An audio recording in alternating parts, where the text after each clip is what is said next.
All right, great. Hello, everyone. Welcome. I'm Janice, and I am the director of the Low Income Taxpayer Clinic at Maryland Volunteer Lawyer Service, and I'm very excited about our topic today. I think it's very applicable to everyone listening, so thank you for that, Eric.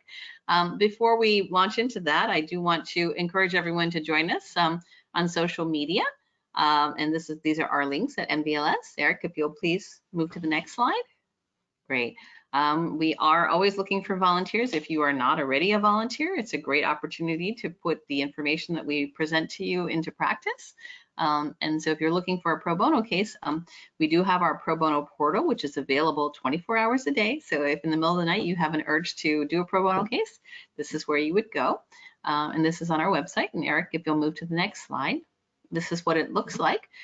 We have all of our areas categorized by color, and the little blue box on the side there are tax cases. So you would click on that, and that would bring down a drop-down menu of available cases that we would have. Next slide, please, Eric. Great. One of the benefits of being a volunteer is that you do have access to our recorded trainings. For example, this training that we're going to be having today is also going to be recorded, and Eric has very generously agreed to allow us to present this on our website along with the slides that he's going to be showing. So if you would like to have access to those, just reach out to me, and I'm happy to share them with you to our volunteers. So next slide, please. So, and if you aren't already a volunteer, please sign up today. You'll go to our website, and it's a very simple form that you would fill out, and we would welcome you to our volunteer panel. Next slide, please. Very good. Okay, just some housekeeping issues. If you do have a question, please write it into the question box, and then I will be happy to share them with Eric. I think we're going to try to hold on to most of the questions till the end, just to make sure that we get through the presentation. But if there is something very specific, I might bring it up during the discussion. So please go ahead and write it in when you think of it, and we'll see if we're able to address it then. So, and with that, I'm going to take myself off screen and let Eric take over. Thank you. Thank you. For anyone who hasn't volunteered for MVLS, I do highly recommend it. The intake form is very simple, and the portal is very easy to navigate. I recently helped a client with an offer and compromise case, and I found that it was very efficient, very easy to follow, and something I highly recommend. With that being said, I'll move on to our topic, which I'm presenting today, which, as hopefully you can see the slides, is the top 10 things all practitioners should know about their taxes. We have our first slide, which is the top 10 list of items we will be discussing today. And as you can see, when you read through the list, we'll start with what type of entity should you operate as a practitioner? Will that insulate you from personal liability? What are the exceptions to that insulation? What filing requirements do you have depending on what type of entity structure you choose? Will you have a single level of taxation? Will you be able to do special allocations, pick your fiscal year end, be able to change to a different entity type if you so choose later? Will you be able to minimize payroll taxes? Will you be minimizing your audit risk? Will you be able to deduct your business expenses? Will you qualify for QBID? And what is the situation in regards to professional fees? Those will be the 10 topics we hopefully get through in this hour, but I acknowledge that's a pretty long list. So if we don't get through all of them, and anyone has something they really want to ask me, by all means, send me an email or reach out to me after the presentation, and I'll try to get back to you with an answer. The first item, if you're starting a business or you already have one, but you're wondering what options you have basically 5. You can be a sole proprietorship, which, as I write on the first slide, technically is not actually an entity. That's just you operating under your social security number, and you put it on Schedule C of your Form 1040. And I believe most of the people on this call are EAs, lawyers, accountants, some form of financial professionals. So hopefully we're all very much aware of the Schedule C on the 1040 and the other types of 1120S, 1065, 1120, et cetera. So I won't go into the details of the different forms to any extent. But the next type you can operate as is a single member LLC. Here you actually do have an EIN, you do have a limited liability company, but it's disregarded for federal tax purposes, and you also file on a Schedule C of a Form 1040.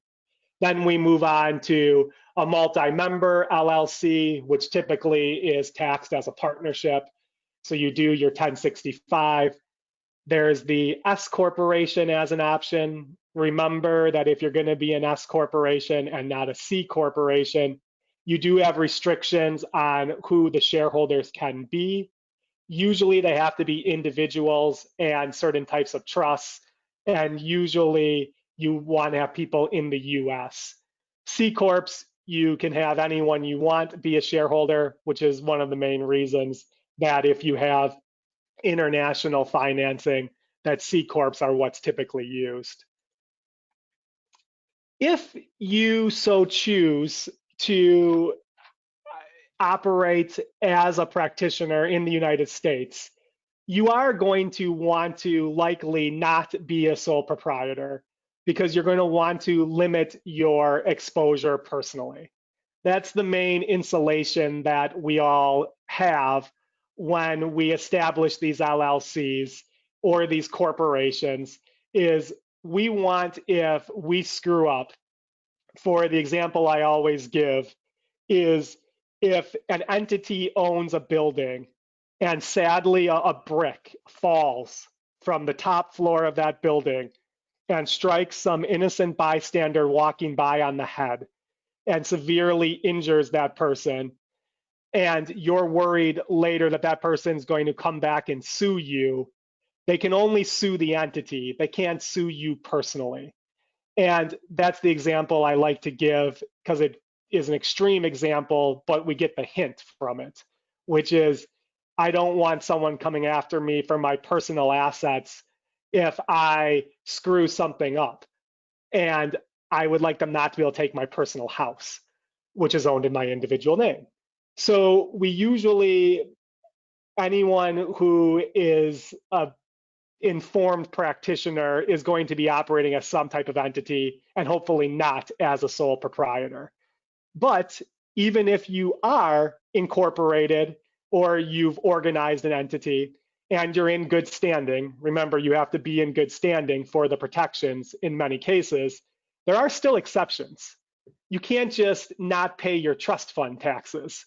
You hopefully all know, or I'm going to tell you now, that when you have an employee, if you pay that employee $100 of wages, you're going to withhold before you give them their money after income taxes and FICA taxes, say at a best case scenario, $7.65 less than what they earned. So if they had $100, you're giving them $92.35. You're supposed to give that other $7.65 to Uncle Sam. You're supposed to remit it. If you don't, you are going to very likely be personally liable if you're a responsible person with knowledge.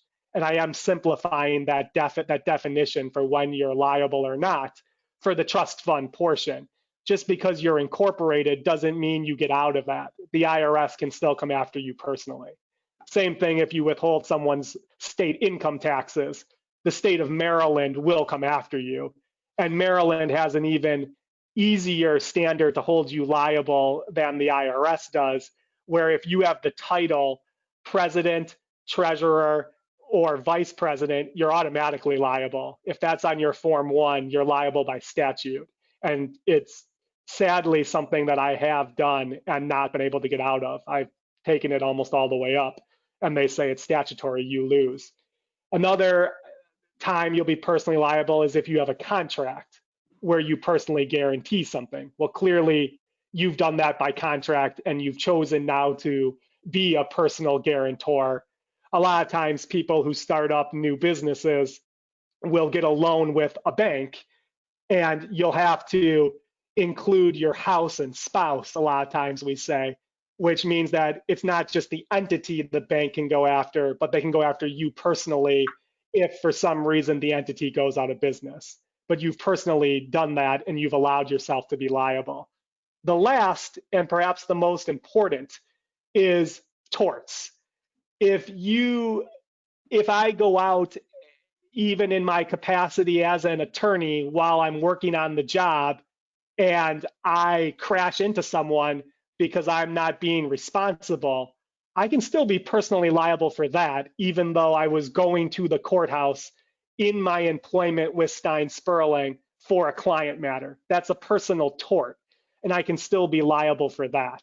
It doesn't extend, the umbrella of insulation doesn't extend over personal torts, which is why, as you see from the parentheses, we say make sure you have malpractice insurance.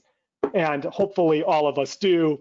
And if you don't, I highly recommend you get insurance today. Next. Well, we've determined that there's a good reason to operate through a limited liability entity, but which one should we choose? We went through some of the options and discussed them briefly. The first is the sole proprietorship. And as I already discussed, it's not my favorite option. And candidly, if you have employees, you're going to need to get an EIN anyways. You won't just be able to operate under your social security number. But candidly, if you're operating any type of business with any significant amount of activity, you really should not be a sole proprietorship, in my opinion.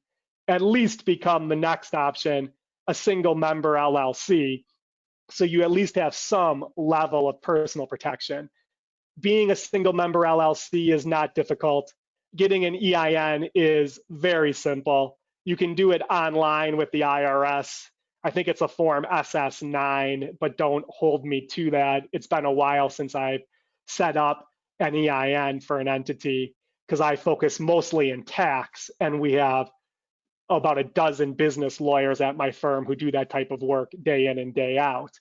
But it is extremely easy to get, and you don't have any separate income tax filing requirements.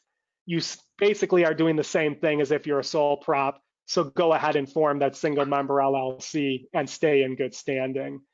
The next option that we see often is a multi-owner LLC. Once you do have more than one owner, you can no longer be a single member LLC, as is probably apparent from its definition.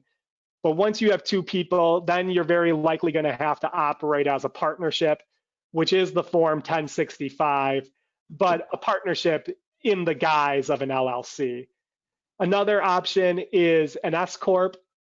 An S Corp still is a pass-through entity, as I'm sure many of us realize.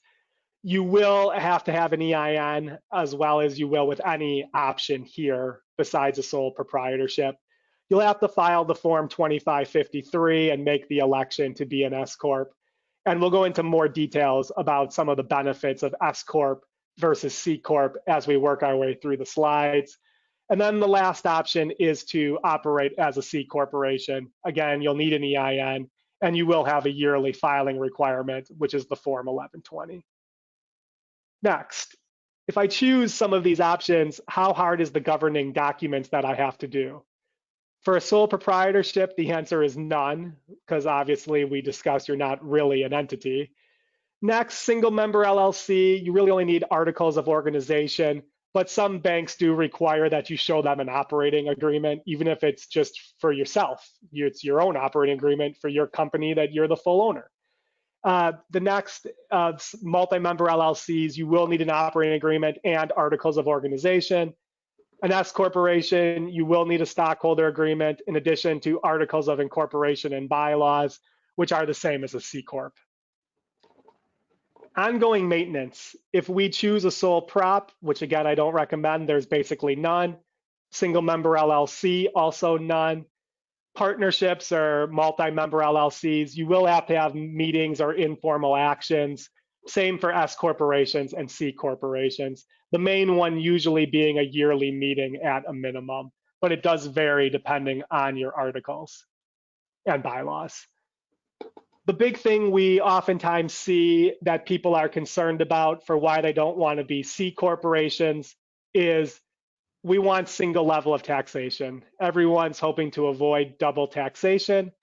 And you do accomplish that with every type of entity except for the C Corp, as we've all learned in our basic accounting classes or business classes. How about trying to have the lowest tax rate possible if you're going to be using all profits to reinvest in the business? Well, clearly we don't have that option for pass-through entities, which are the first four: your single member LLCs, your sole props, your partnerships, and your S corporations. We all know, or I'm telling you now, that's all being taxed at our individual income tax rates. Even though the IRS actually just issued guidance yesterday, which said that even the states like Maryland, which just passed for 2020, the ability to have an election to have your entity level taxes taxed at the entity level, which would be for your LLCs and your S corporations. So actually, this slide says no, but that's because I prepared it before yesterday when the IRS just issued guidance saying that they will allow that to be a deduction at the federal level on the 1120S or the 1065. So there is perhaps some leeway on this, but as we all know with C corporations, this is the one you do have the option. If you don't issue yourself the dividend, well, you're not going to pay the dividend income taxes. You're just going to pay at the corporate level, which beginning January 1st of 2018 is at a 21% rate. But then you can take the money and invest it back in your business at that point. Choice of special allocations. As you're going to see, the only type of structure you can do here where you can do a special allocation is the partnership, where you basically say that despite the fact that perhaps you're a 50-50 owner with someone else, if you're an S corporation and you each own 50 shares of stock, well, then you have to split. If you had $100 of ordinary business income, each of you has to be allocated 50 of it on your K1. That's not the case with a partnership. You can do special allocations, and therefore partnerships do give you more flexibilities. And when I say partnership, on this slide, it's multi-owner LLC. Can I choose a different year end other than December 31st? Some taxpayers and people operating as practitioners like to be able to do this. Maybe their business cycle ends at a certain point in time and it makes more sense for them. Perhaps their accountants will do their tax returns at a lower fee. I will tell you that before I joined Stein Sperling, I worked for Deloitte, and that's the largest accounting firm in the world. And we actually would offer lower rates for some of our clients who weren't on calendar year ends because we were less busy.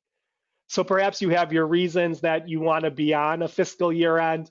Well, sadly, the only entity type that lets you actually do that is a C corporation. And even then, there are some rules on whether you can pick October or November, because the IRS doesn't necessarily like people having fiscal year ends where they just delay the payment of tax through management fees or other types of entity structuring. Another important decision that needs to be made when you're choosing what type of structure you want to operate in as a practitioner is, if I pick it, can I change to something else later if my circumstances change? For the sole prop, it's not applicable. You technically haven't picked anything when you're a sole prop, other than to just realize you haven't formed any entity. But as a single member LLC and as a multi-member LLC, it is very easy to switch to a different entity type. So it can be easily done. If you want to become an S corporation, you can literally check a box for the multi-member LLC. If you want to be taxed as a C corporation, again, can easily be done. If you are a C corporation, however, and that's what you choose, you really don't have the ease of switching to anything else except for an S corporation. But even then, you do have the possibility of double tax for 5 years on sales of appreciated property, built-in gains taxes. If you're an S corporation, you can easily switch to a C, but to nothing else. So that's something to consider when you're doing your choice of entity structure. Do we have the ability to do tax-free distributions from retained earnings or profits that you've already paid income tax on? The answer for sole props and basically all entities other than C corporations is yes, which is the main benefit of being those type of entities as opposed to a C, as we discussed earlier, is we want to avoid double taxation. So you obviously don't pay taxes on your distributions because you've already paid when it was passed through to you as ordinary business income on your K1, or when it was income that was reported on your 1040 on your Schedule C. For a C corporation, you do pay the tax when you issue that dividend. So you are paying that double taxation, and you will owe dividend taxes when you issue that distribution in the year of the payment, assuming you're a cash basis taxpayer, which the extreme vast majority of all individuals are. I've never actually had an individual taxpayer who's not on a cash basis, though technically it is possible. Choices of accounting method. We all know, or hopefully we know, that with the passing of the Tax Cuts and Jobs Act, TCJA for short, or for acronym, that if your revenues are under 25 million on average for the last 3 years, you basically have your choice of accounting method. Do you want to be a cash basis? Do you want to be an accrual basis? You can pick some type of hybrid, fine. You can pick your type of revenue recognition method as long as it's generally accepted. And it's only when you get over 25 million on average for the 3-year average that the IRS has said, no, we're going to make you have to use a type of accounting method that we want. And you'll see that for all of the entity types, except for a C corporation, you can still have some flexibility in the method that you choose, your method of revenue recognition, but it must reflect income properly. And that's a very vague term, which gives you leeway. For a C corporation and you're over 25 million of revenues for the last 3 years on average, the IRS has said, no, you will do an accrual method, and that is what you will be forced to use. So something to consider if you're thinking about being a C and you want a type of revenue recognition that is not an accrual basis method. Minimizing payroll taxes. We discussed FICA a bit earlier when I gave the example of the $7.65 on the person who's making $100 for the year for easy math. Well, that's the employees portion of FICA, which is Social Security, which is 6.2% up to the wage base, which is something in the 140s for 2020. And then there's Medicare, which is the 1.45, and that doesn't have a wage base. It keeps going on all dollars earned. And that's also at the employee level, but it's also at the employer level. If we're practitioners, and Stein Sperling, to give you an idea where I am one of the owners, we have 120 employees. Well, we have to pay 7.65% on top of the $100 for the employer portion of FICA taxes, which means that Stein Sperling isn't really paying that person $100. We're paying them $107.65.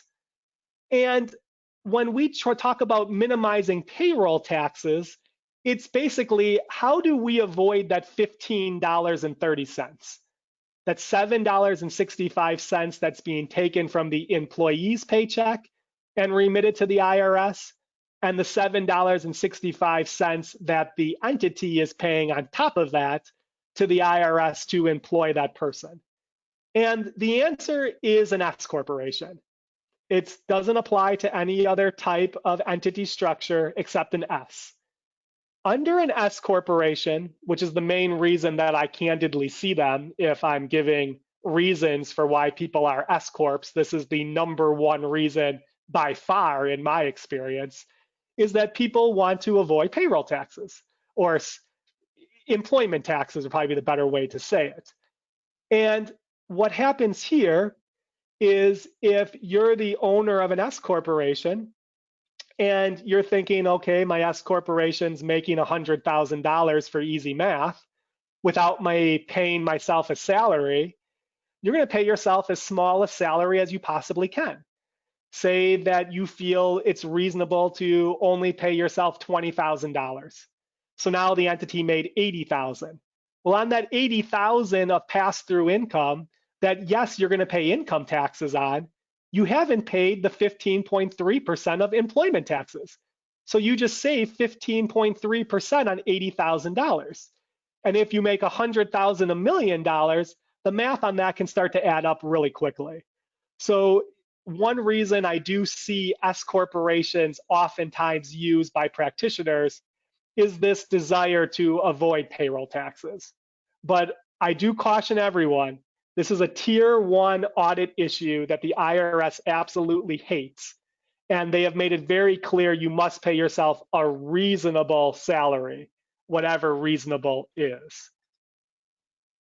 And I mentioned IRS and tier 1 audit issues because that's a good transition to the next slide, which is audit risk.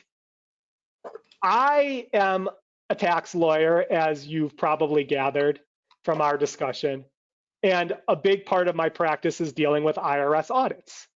And I will tell you that I don't know if I have ever seen an audit start via an S corporation or a multi-member LLC partnership. And when you look at the IRS data book, which is where all this information is coming from, the source of this information is the IRS data book 2019, table 17A and 17B. So anyone can check this information. It's the most recent IRS data book available.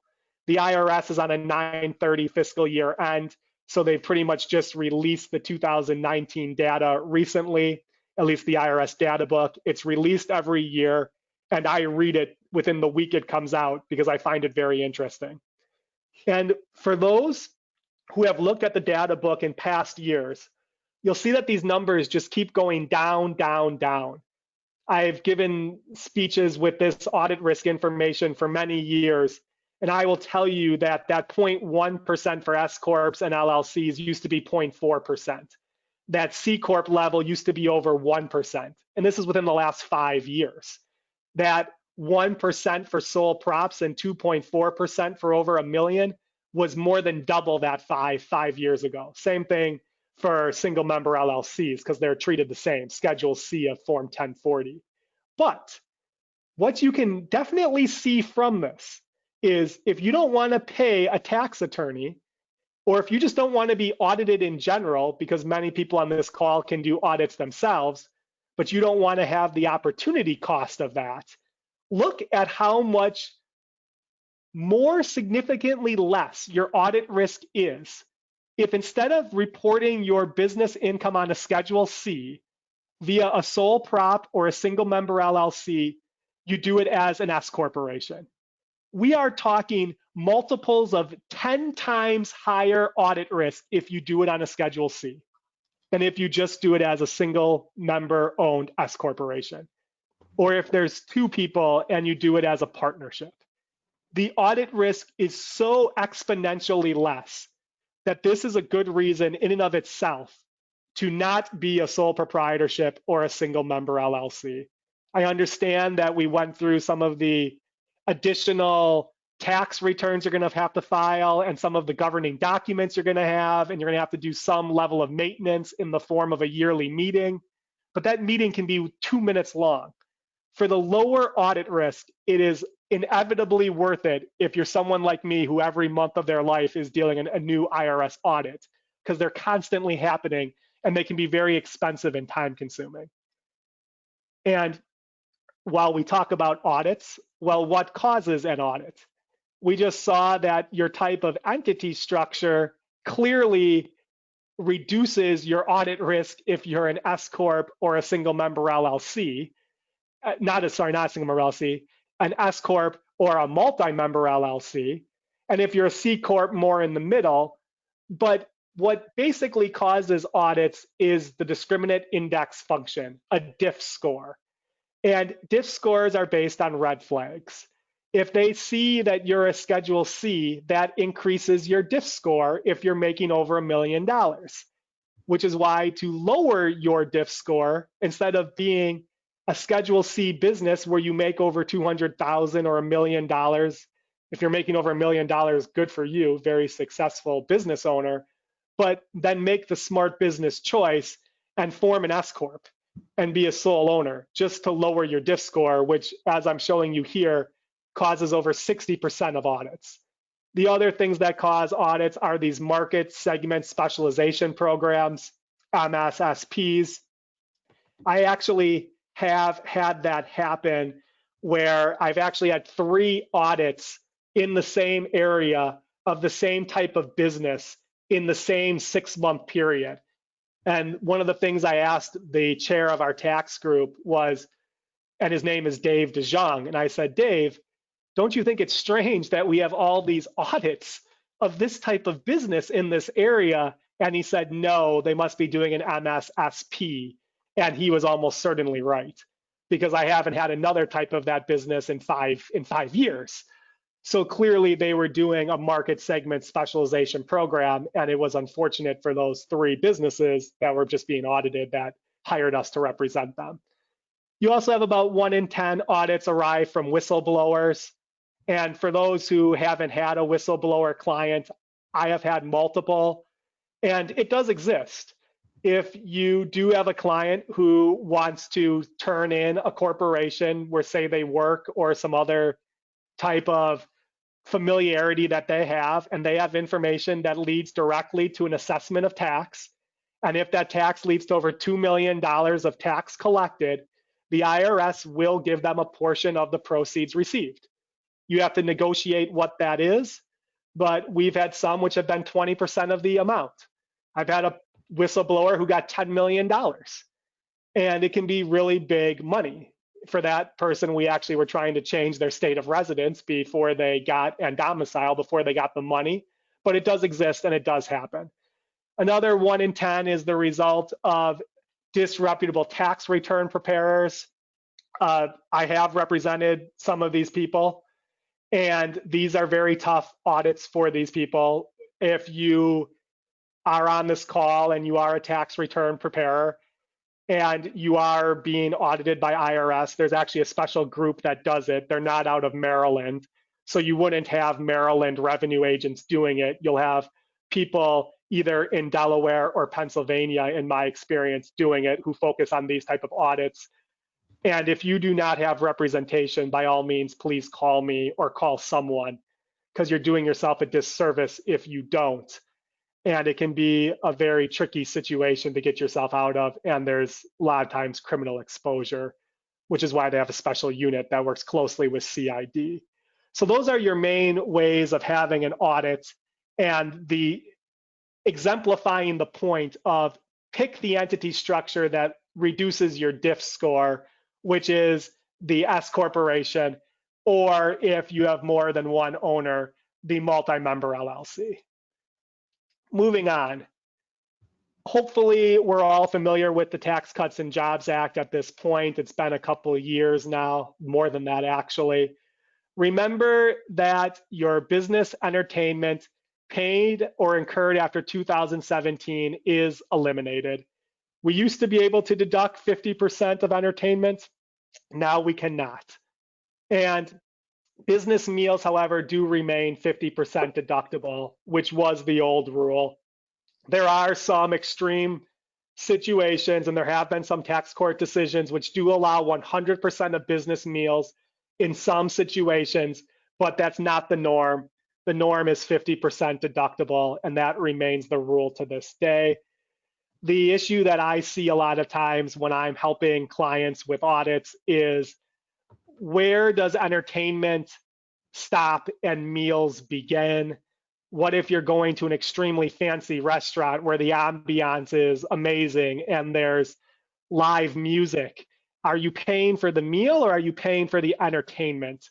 And that's, or you're at the Nationals game for the World Series and you're eating at a very expensive restaurant in Nats Park. And the question becomes, are you paying to eat the food there or are you paying to watch the game? And that's always a really great question with no clear answers in my experience. Another reason for entity structure and picking one form versus another, which is another reason not to be a C corporation for some types of practitioners, is the qualified business income deduction. This is only for the years of 2018 through 2025, but non-C corporation business owners, for certain types of businesses in certain types of situations, can deduct the lesser of 20% of their qualified business income from that business, or 20% of their total taxable income, the lesser of the two. And you follow these steps. One, determine what your taxable income is. So if you're a taxpayer who's making $100,000 for easy math, that's, we'll say, is your taxable income is $100,000. And then you have to determine what your business income is. Many of the people on this call are similar to me, where perhaps they're lawyers. So your business income comes from your law practice. And if I'm making $100,000 for easy math, let's say $75,000 comes from my law practice. So then $75,000 would be my business income for step 2.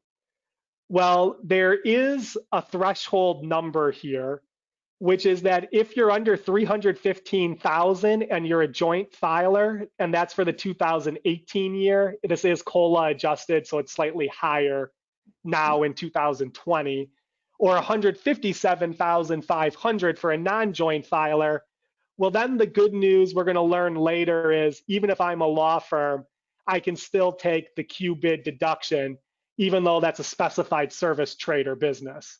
And let's get to the next slide to see what those are, which is at the bottom of the screen.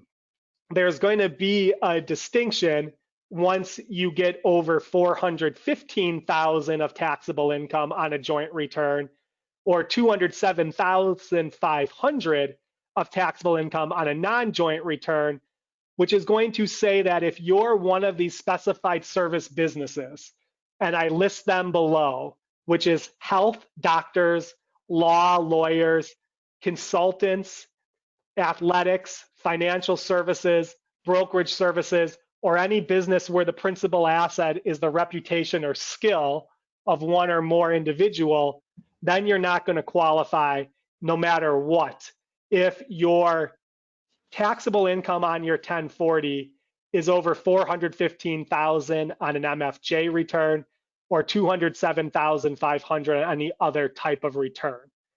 So sadly, the majority of the people on this call, lawyers, accountants, tax professionals, enrolled agents, financial planners, the people who are on this call, we're all very likely in specified service trade or businesses. And therefore, the only way the QBID is going to help us is if we're under these threshold numbers of 207.5 and even better under 157.5 for non-married taxpayers, and under 415 or even better under 315 for married taxpayers. So I go through a couple examples here to really drive the point home, which would be for our main purpose of what practitioners should know about their taxes. This perhaps is one of the main things we should know, which is whether you qualify for the QBID, at least for the years of 2018 through 2025, and that's for those tax years, and how it works. So in our example earlier, I'm going to change it slightly. I said I made $100,000. Now I'm going to say I make $150,000.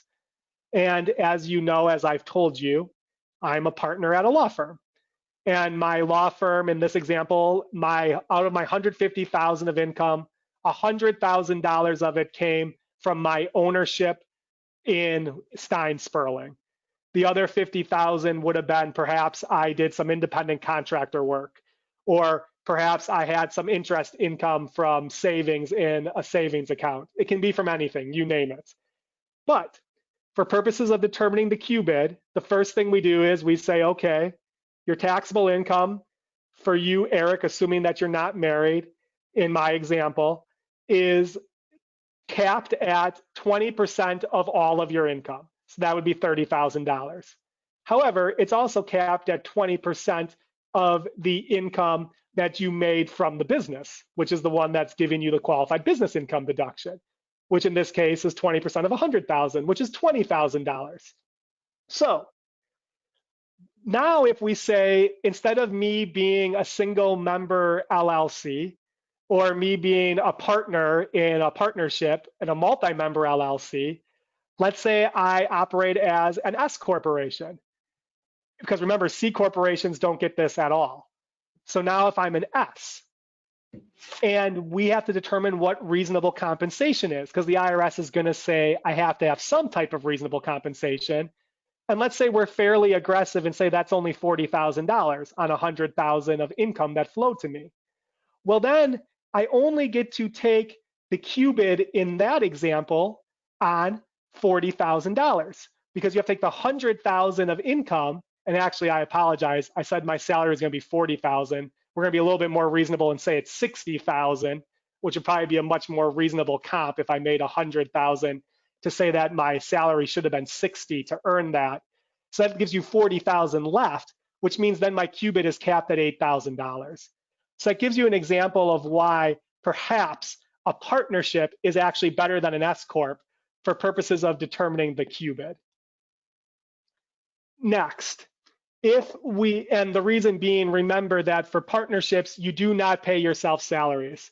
The IRS has a revenue ruling that is directly on point, or a Rev Proc, I forget which of the two it is, but it's over 50 years old, which clearly states that partners and partnerships are not to pay themselves salary, which is why this example works the way that it does. Next, we're going to make it a little bit more complicated, and we're going to have the same fact pattern, except now we're going to make it so that we're in the phase out range between the 157.5 and the 2075.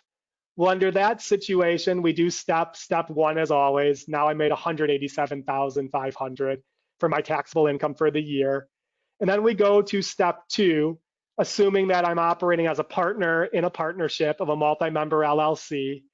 We say, okay, you get 20% of 150,000 for step two, but that would only be if I was under 157,500 of taxable income.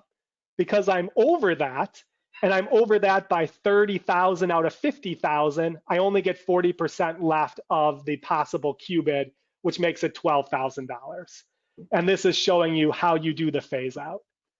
Next, example 3, which is going to be the easiest of all the examples, is a situation where we're over the $207,500. And because it's a law practice, just like if it was an accounting practice or a consulting practice, now you're over the cap and you don't get any qualified business income deduction. Next, remember that for the years 2018 through 2025, for purposes of doing your taxes, that we no longer have miscellaneous itemized deductions subject to the 2% floor. So with this reduction for being able to itemize all these 2% items, we really are going to likely have higher income taxes that we all owe. Granted, did they increase the standard deduction? Sure they did. But one thing that I find is most troubling, and for those of us who Stein Sperling has a very large PI practice, And if anyone here has any type of PI business or any type of contingency business, well, one of those itemized deductions that our clients had was legal fees under IRC 212. And those legal fees, sadly, unless now it's in the form of a business where it's under 162 and it's an ordinary necessary business expense, then they're still allowed.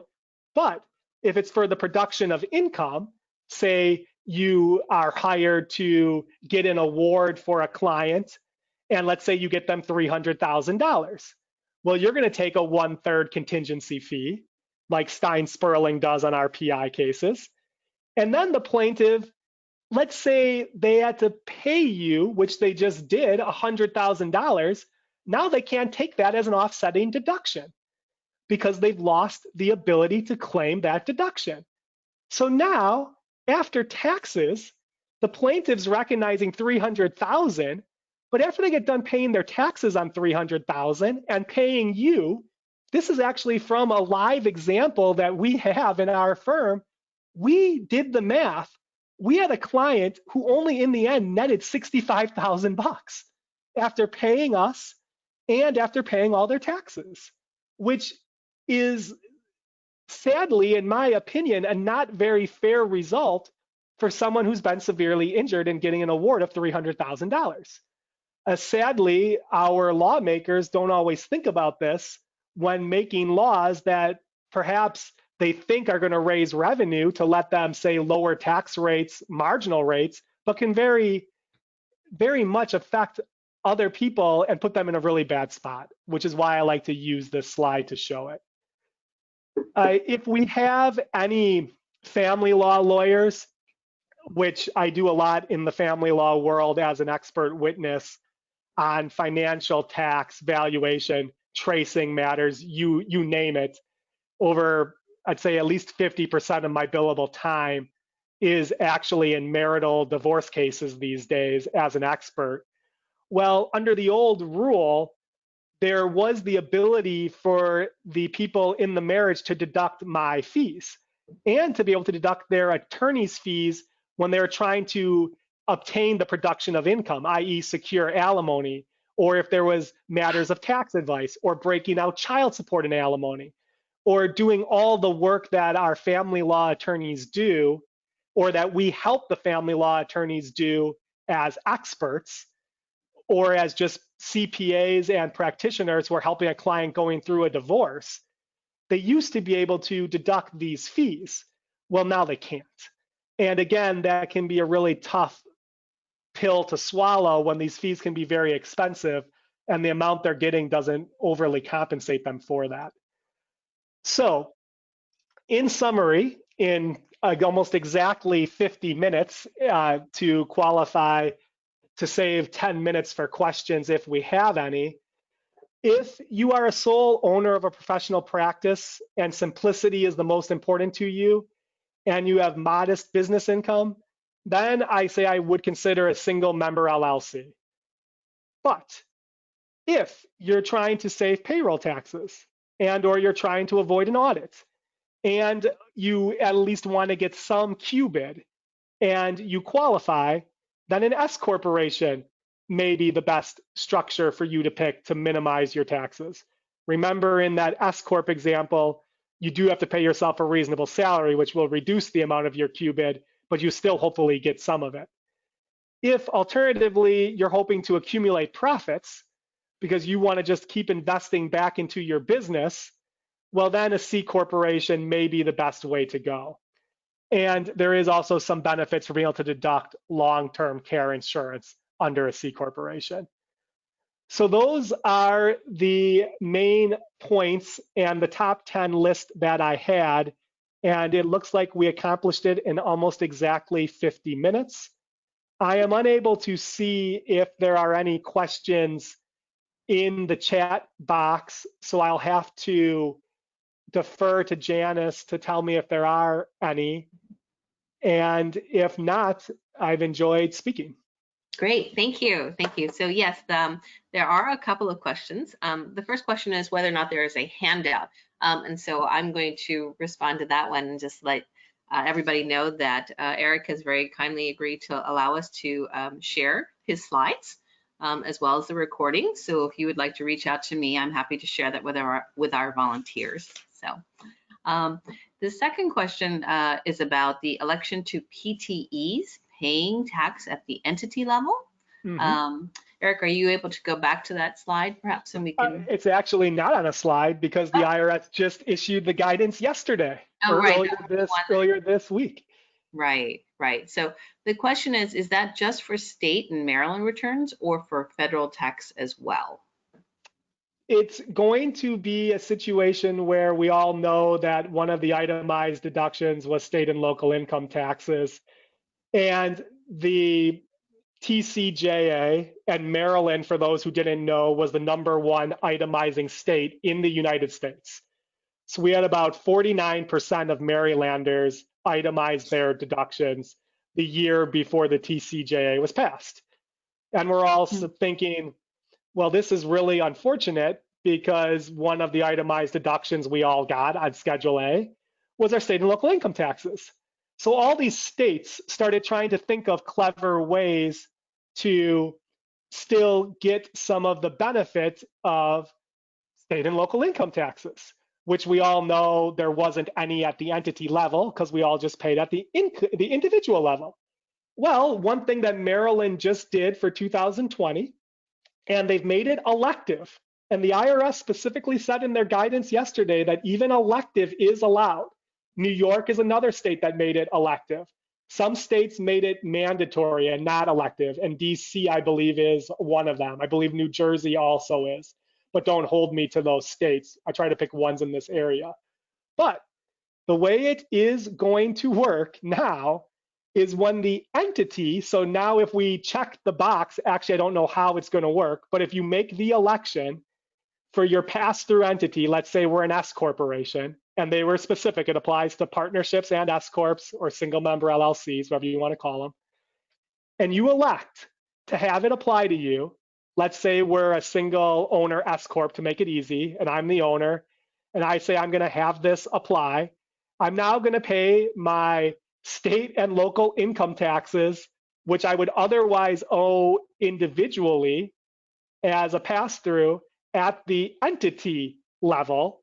And thereby, when I, instead of paying, let's say I had 100,000 of ordinary business income, so I would normally owe 8,000, let's just round that. We all know Maryland has marginal tax rates, but I live in Montgomery County, 3.2% county tax, and let's assume I'm in a 4.75% effective state rate, even though we all know the 4.75% starts with AGI. It's either from 3 to 100,000 or over 100,000. I forget which of the two it is, but let's just say rounding 8%. So now there's going to be $8,000 of state and local income tax that I would owe. Maryland has made it where I can just pay it at the entity level. So now I don't owe it at the individual level for the state of Maryland on my flow-through income from Stein Sperling in my example of being 100 grand. And I just have the entity pay it. Let's say it's Stein Sperling in this example. And then the amount that's subject to federal income tax, which we know is at the 21% rate if you're a C corporation, or is a pass-through for federal income tax purposes, so ordinary rates once it flows through, but that's going to be reduced by $8,000 in my example. So now that's going to only be $92,000 that I'm paying federal income tax on, and I've already paid the state income tax. I don't know the answer, though, which is a very good question, to what I think is the going down the rabbit hole one more step further, which is, okay, $92,000 has now passed through to me instead of $100,000, and that's great. But now do I have to pay 8% on that $92,000? I don't know the logistics of how that's going to work out. I apologize. I just saw this announcement this morning, so I was only able to brush up on it quickly to let you know that the IRS has issued published guidance, and they say they're going to be issuing a revenue ruling, which will make this the law that you will at least be able to take that $8,000 deduction for states which even allow it to be elective on the federal partnership and S corporation return. I apologize, I don't know the second answer to that question of how is that going to apply at the state level when you just made the election to pay that $8,000 at the entity level. But I suspect it may be that you're okay and you've already paid. Okay. And if anyone would, just to follow up on that a little bit more, if anyone would like to have more guidance on that, one of my associates is going to be writing up a blog on this, which we will post to the Stein Sperling website, which will explain this in detail and definitely answer the question which was just asked of how is this going to work at the state individual income tax level when you've already paid it at the entity level. So we should have that on the Stein Sperling website within the week. Great, great. Well, that's going to be a great resource then, especially for this. As you said, it just came out, so really there's a lot of questions coming up from it. So having access to that blog, I think, will be very helpful. So for everybody watching, Stein Sperling, the name is on the screen there so that you can see. And so I guess in terms of looking at the website, we can just Google Stein Sperling, and that should bring up. Should be the first result on your Google search. Okay, terrific. Great. So for anyone else who has any questions, please go ahead and input them now into the question box so we can discuss them. But, Eric, I thought this was really helpful in delineating all the different types of entities and the pros and cons of each one. And it seems like, there's not always a very clear answer as to which one is the best one because you're looking at different issues, right? So exactly. If it was one size fit all, we'd always just say, do this one. Right. So it's important to, like you said, to know sort of what you're looking for. And I think the slide prior to this, the summary slide, sort of is a nice summary of what is important. What you as an individual is important. What is important to you and what you should be looking for. One of the things I found very interesting was the audit risk. Your slide on the audit risk, that's a huge difference right there between those. And so those numbers were very impressive to me. They used to be even more pronounced if you go back even 4 years ago, most of these numbers were double what you see here. Wow. And actually, it was even in the case for some of them triple. The IRS staffing and number of audits has been decreasing every single year after year. There might be a small uptick in any one given year over the last 7 or 8, but the trajectory is clearly down, and it is down significantly. And anyone who looks at the IRS data book, which I recommend you do, you can look by year, and the table numbers change. For this year, it's 17, but for past years, it might have been 16, or 15. But if you look at it, you will just pick anything from 4 or 5 years ago. You'll see numbers which are double or triple these numbers. Wow.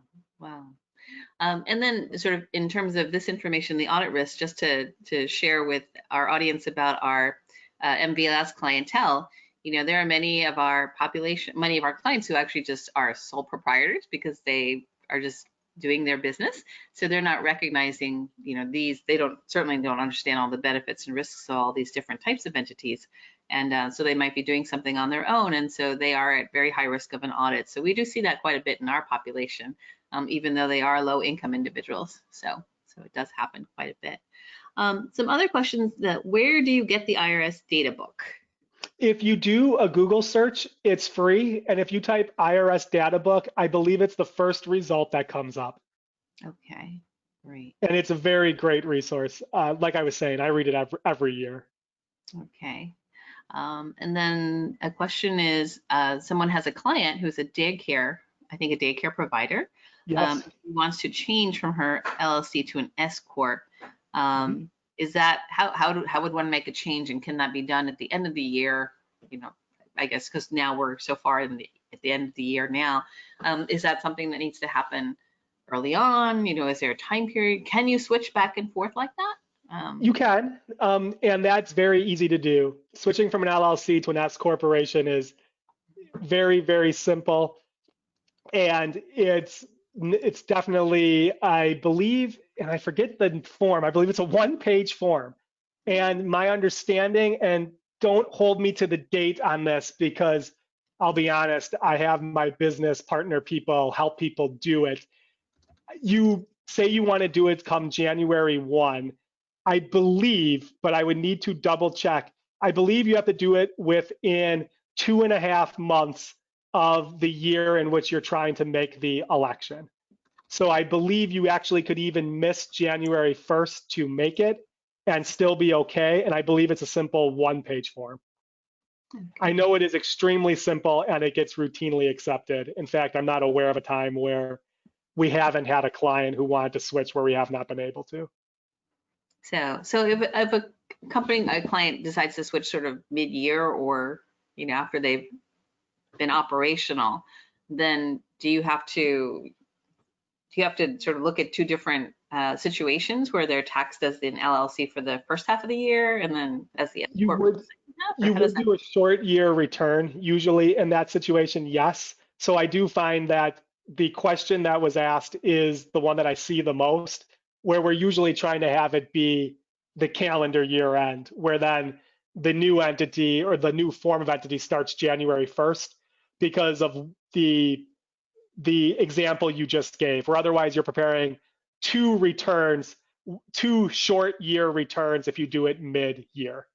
And I admit that the mid-year things we usually see not because people are choosing to do it, but because they have to. Say if you're operating as an LLC as a partnership, if you don't have two owners, you cannot by definition be a partnership anymore. And then they're forced into being a different type of entity. So that's when I usually see it. Isn't by election, it's by necessity, or someone buys into a single member LLC and now they can't be that anymore. And that's when I usually see my mid-year type of returns, because otherwise we usually, in my experience, are making the election as of 1/1, because you can pick the date you're making it. And I'm fairly confident you can even do it after the date. Great, good. Okay, well, wonderful. Well, I think we are coming up on a little bit after 1 o'clock, so thank you so much. I think this was very helpful. I see quite a few requests for the slides, and again, if you would like to email me, and I put my email into the question answer box, I'm happy to share these slides in the recording with our volunteers. So thank you, Eric.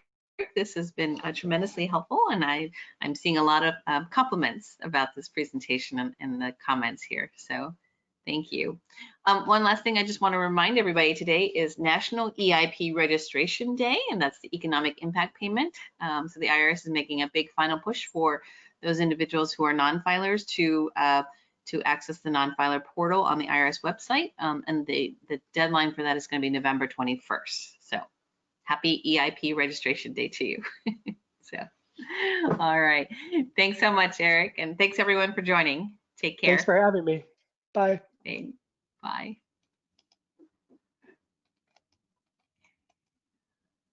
So